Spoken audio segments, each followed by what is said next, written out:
Bismillahirrahmanirrahim. Assalamualaikum warahmatullahi wabarakatuh. Alhamdulillah wassalatu wassalamu ala Rasulillah wa ala alihi wa sahbihi ajma'in wa ba'd. Para pemirsa AJTV yang dimuliakan Allah Subhanahu wa taala. Alhamdulillah kita Allah pertemukan melalui tayangan ini. Mudah-mudahan bermanfaat bagi saya dan kita semua. Kita alhamdulillah diberi Allah umur sampai bertemu dengan Ramadan ini. Tentunya kita akan meninggalkan Ramadan ini bila waktunya nanti sudah tiba. Ada satu hadis Nabi SAW yang cukup penting untuk kita camkan. Jadi disampaikan oleh beliau di awal hari pertama Ramadan. Hadis ini diriwayatkan oleh Imam At-Tabrani dengan para perawinya adalah thiqat. Rasulullah mengatakan, "Atakum Ramadan syahrul barakah." Telah datang kepada kalian bulan Ramadan, bulan yang penuh dengan keberkahan. Apa di antara keberkahannya? La yaghsyakumullahu fihi. Allah akan mendatangi kalian. Untuk apa Allah mendatangi kalian? Fayunzilur rahmah, menurunkan rahmat. Wa yahuttul khataya, untuk mengampuni dosa-dosa kalian. Wa yastajibu fihi doa, akan mengabulkan doa-doa kalian. Yanzurullahu ta'ala ila tanafusikum fihi. Allah akan melihat berlomba-lombanya kalian di dalam beribadah di bulan Ramadan.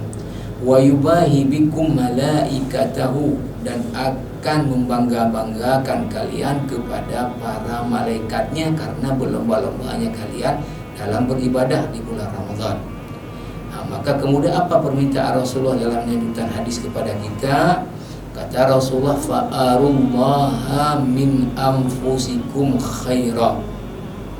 Tunjukkanlah oleh kalian dari diri kalian masing-masing banyak kebaikan-kebaikan yang kalian buat selama Ramadan.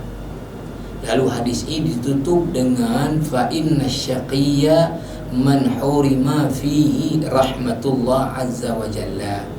Orang yang merugi adalah orang yang tidak mendapatkan rahmat Allah ketika Ramadan berakhir.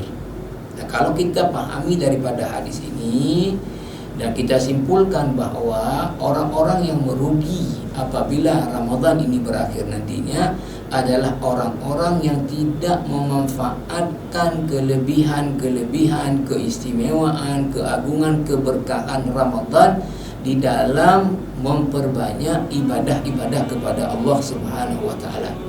Jadi orang-orang yang menyia-nyiakan momentum Ramadan, tidak digunakan untuk dia memperbanyak baca Quran, dia memperbanyak untuk ibadah salat-salat sunatnya, dia memperbanyak untuk kemudian bersedekah, menggunakan waktu untuk hal-hal yang itu merupakan amal saleh, hal-hal yang berguna dan bermanfaat seperti disebut Rasulullah dalam hadis tadi, ya, maka itulah orang-orang yang akan rugi karena dia tidak dapat kelebihan Ramadan, keagungan Ramadan, keberkahan Ramadan. Kenapa? Karena dia tidak memanfaatkan Ramadan dengan sebaik-baiknya.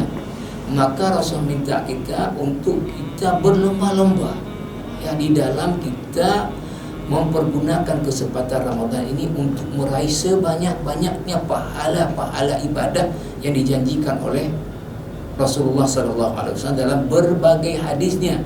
Salah satu yang kita sebut tadi.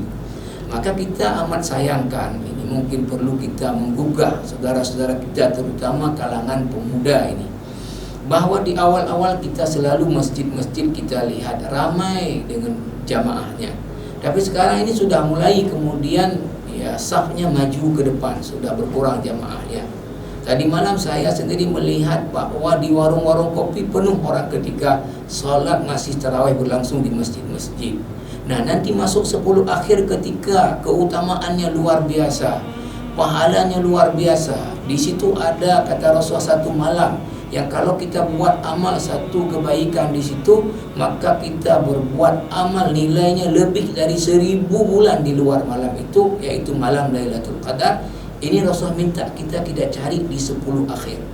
Tapi betapa bahwa masyarakat kita justru di 10 akhir ini kemudian sudah melemah ibadahnya, tapi justru sudah pindah dari masjid ke warung-warung kopi. Nah, ini adalah ciri-ciri nanti orang-orang yang akan rugi ketika Ramadan ini berakhir. Karena apa? Tidak memanfaatkan momentum terutama 10 akhir seperti yang dicontohkan oleh baginda Nabi sallallahu alaihi wasallam. Nabi orang yang ibadahnya tidak tertandingi oleh siapapun kita dari umatnya. Tapi Aisyah radhiyallahu anha dalam hadis sahih Bukhari dan Muslim mengatakan, "Kana Rasulullah sallallahu alaihi wasallam idza dakhala al-ashr al-awakhir ijtahada ma la yajtahidu fi ghairihi." Rasulullah itu sungguh-sungguh ibadahnya di 10 akhir tidak sama dengan di luar 10 akhir. Jadi Rasulullah adalah ahli ibadah, tapi lebih kuat lagi ibadah beliau kalau masuk 10 akhir.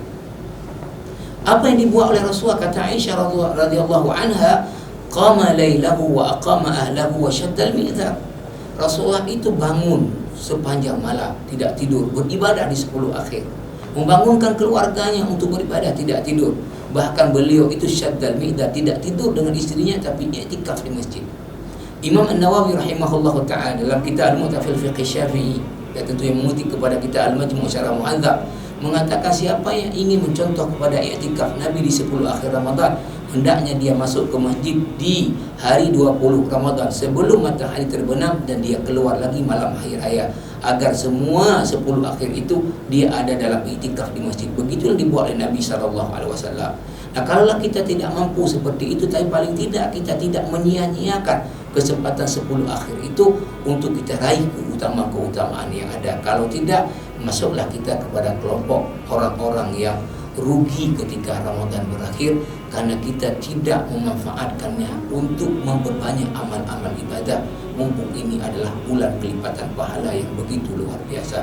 Mudah-mudahan saya diberi oleh Allah Subhanahu wa taala kesadaran akan besarnya kesempatan Ramadan untuk melipatkan pahala-pahala ibadah kita. Jangan kita sia-siakan momentum yang luar biasa ini yang Allah khususkan kepada umat Nabi Muhammad sallallahu alaihi wasallam. Mudah-mudahan ada manfaatnya. Assalamualaikum warahmatullahi wabarakatuh.